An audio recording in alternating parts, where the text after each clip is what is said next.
Hello everyone, long time no talk.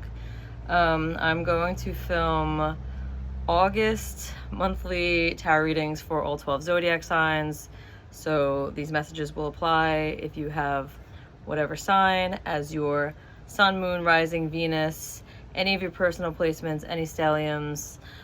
This first reading that I'm going to do is for the Leo placements, as it is Leo season.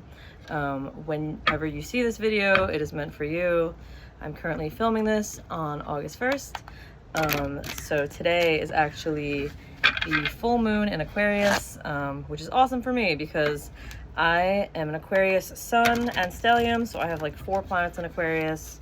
I'm a Leo rising and North Node, so anytime I film something that affects me too, I'm like, hell yeah, I know this to be true.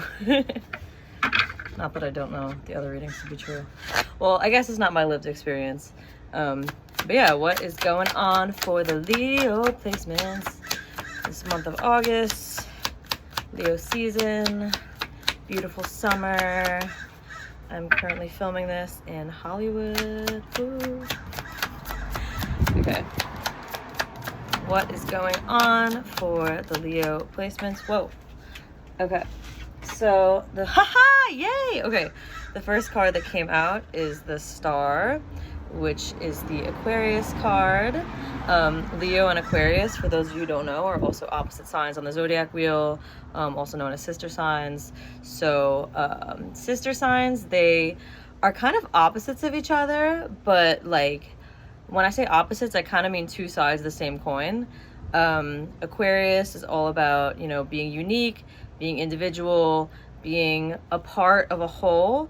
So Aquarian themes are community, friendship, and what your unique personality can contribute to society. And then, you know, Leo is the individual, the ego.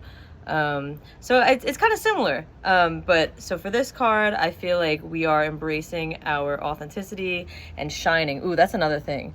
Leo is ruled by the sun.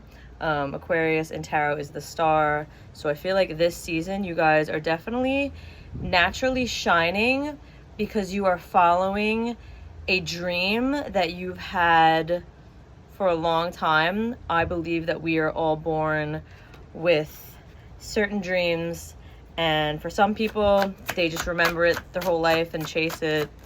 And for other people, you know, as we go through life, we experience things, and sometimes certain traumas or certain situations can kind of make us lose sight of who we are as people. So we get caught up in, I don't want to say the wrong situations with the wrong people, because everything happens the way it's meant to, because like at that time, because that's what we're ready for.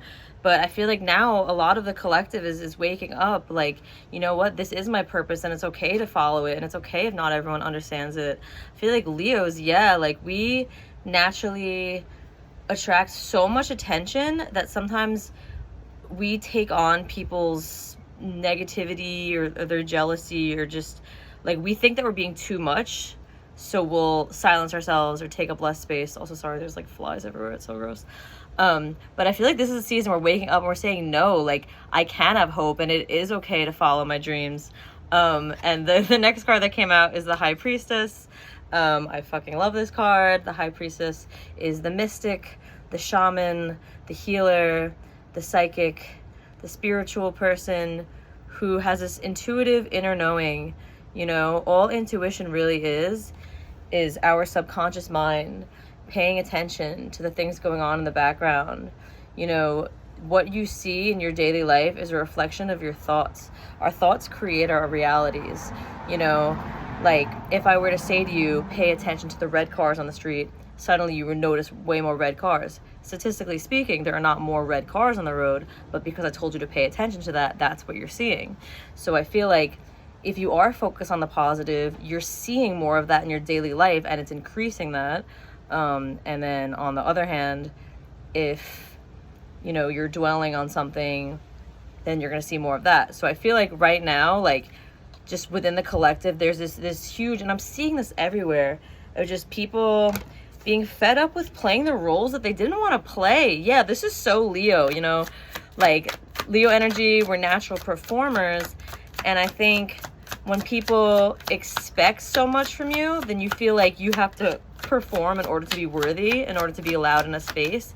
And if you're not being the funny, entertaining person, or you're not playing your role, then people don't treat you like a person. And I feel like we're waking up to that. And it's like, fuck that. I perform because I want to express myself. I don't perform to be like your dance monkey. Like, literally, that song was written by Tones and I, who was a busker in Australia or New Zealand or some shit. But yeah, she wrote that song basically about people always stopping by and be like, oh, sing for me.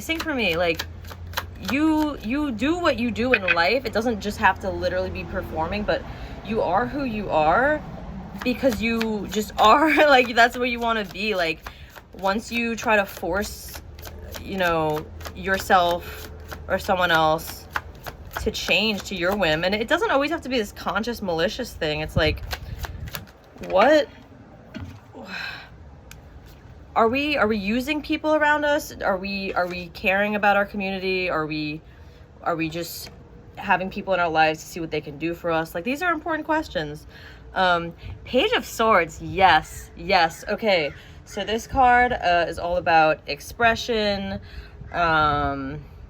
verbally putting out what's going on in your mind, writing things down, and it is the page and not the queen. So this is a younger, more naive energy, hasn't fully mastered the art of speaking. I feel like a lot of us are, especially in this time, in Leo season, and I feel like Mercury just went retrograde. Why do I feel like it's always in retrograde? I could be lying.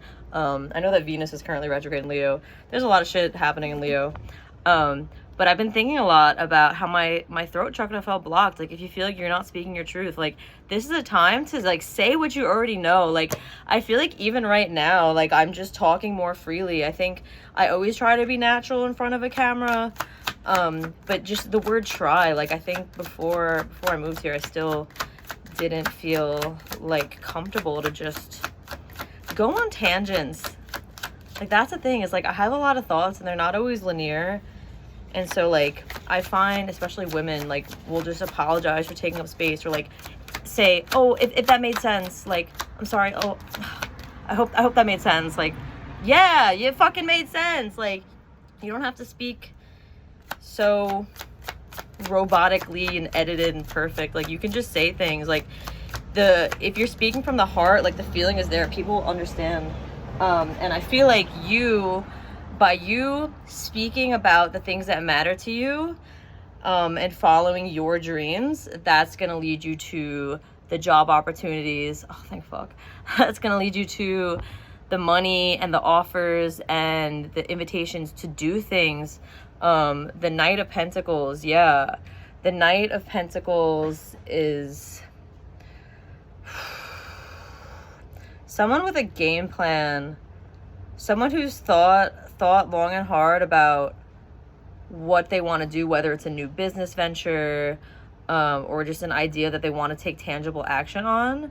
And I feel like we're now in the stages of, like, just throwing ideas out there. You never know. If you're having a conversation with a person, you're like, hey, I've kind of been thinking about, like, starting this podcast, but I don't know if people would listen. And then, you're talking to someone and they're like, oh, actually, I edit that stuff and I'm interested in that topic that you were saying. And wow, like, you never know what is going to happen. So it's so important that you get clear on what your vision is and be honest with yourself, and then just talk out loud, just the power of the tongue. Like, talking about things leads you to opportunities to do said things.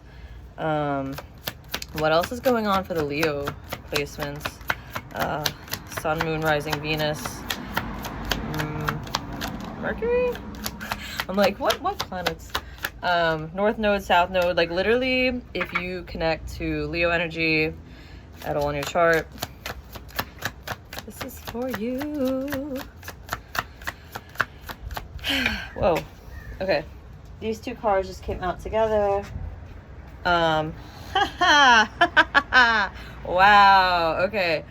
The Four of Pentacles and the Nine of Swords. This is financial trauma.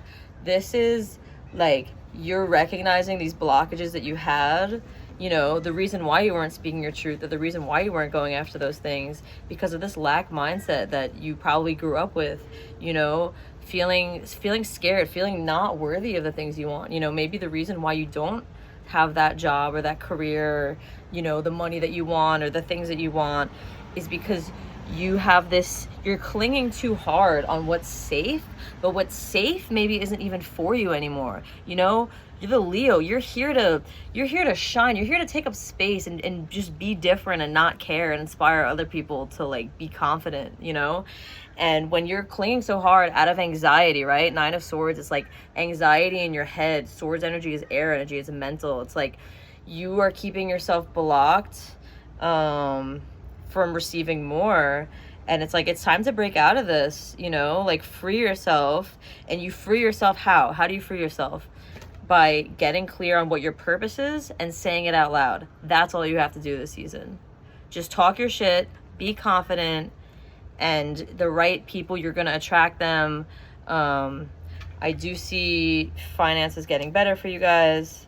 If that has been a concern, you know, Knight of Pentacles, like with Knight energy, I feel like Knights are, there's motion. It's we're moving forward. It's like,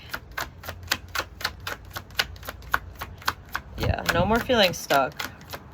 I feel like Leo placements have felt stuck for a while. Like, it felt like, you know, we were doing things, but were we actually doing things? Or like, were we doing the things we wanted to do? Like, I think we have a tendency to overcomplicate things. Yeah, this is on the bottom of the deck before, and now it's out, so yeah. Nine of Cups, oh my God, and I was literally thinking about the concept of gratitude before, like, and I always say this, gratitude begets abundance. Like, I feel like just appreciating what you have and where you are and like where your journey thus far has led you, like Nine of Cups, just showing gratitude, having hope, letting yourself feel the emotion that is hope. When I saw Barbie, I felt fucking like a feeling that I haven't felt since I was a kid, you know. And the other day I was on a street and it was Hope Street, like, and I've been pulling the star for myself. Like, come on, like, appreciate what you have, feel that energy of gratitude, and just say what you want out loud and go after it. You have permission to just fully go after it. Don't worry about shit. The only thing, like, your anxieties or your worries, like, even if you have them, even if you can't get rid of them, just do it. Do it scared. Do it not knowing how it's going to work out. Trust that it's going to work out, okay? You are asked to fucking trust. Trust your intuition. Shit. Just bent this card. No. No, literally, like, trust your intuition. Like, stop being so worried about finances or playing it small. Like, you are meant to be loud and proud. So I hope this reading resonated. And feel free to book a tarot reading with me. Just DM me. We can discuss a time, and my rates and all that stuff. But yeah, hope this resonated, and have a lovely August.